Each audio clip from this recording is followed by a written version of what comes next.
Hey there folks, Pliskin by 51mm, and I'm proud to announce that the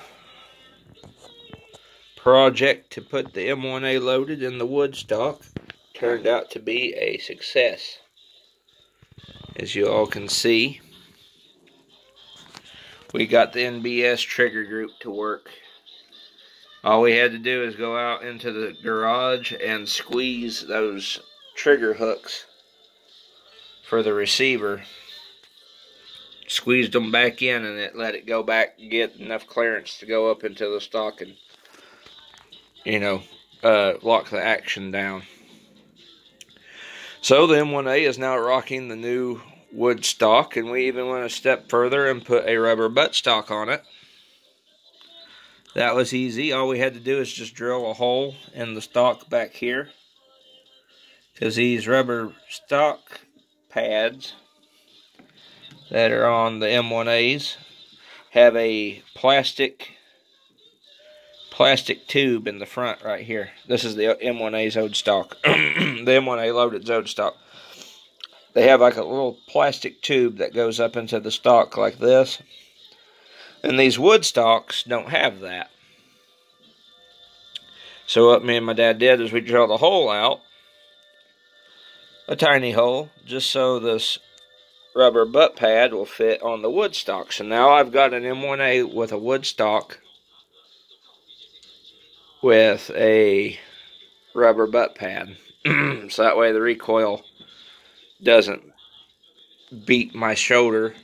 Because the M1As don't recoil that hard anyway.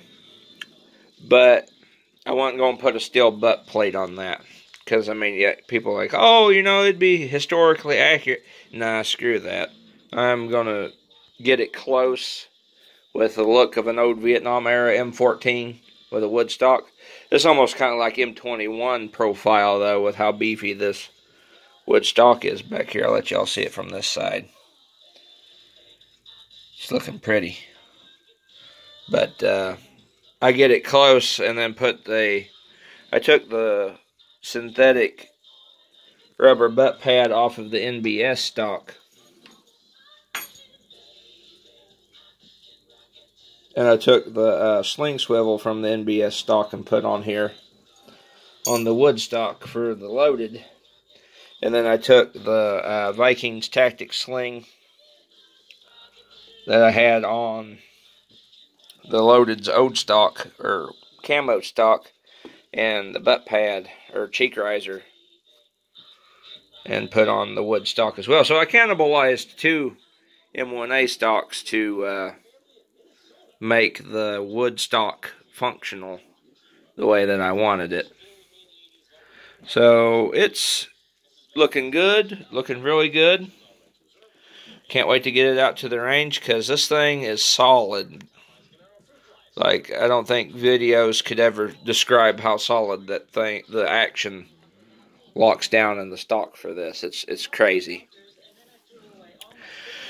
So, only thing left to do is go and test it out, which we hope to do tomorrow. But I gotta drop my car off at the shop because the tire deflated. So I gotta go get that squared away.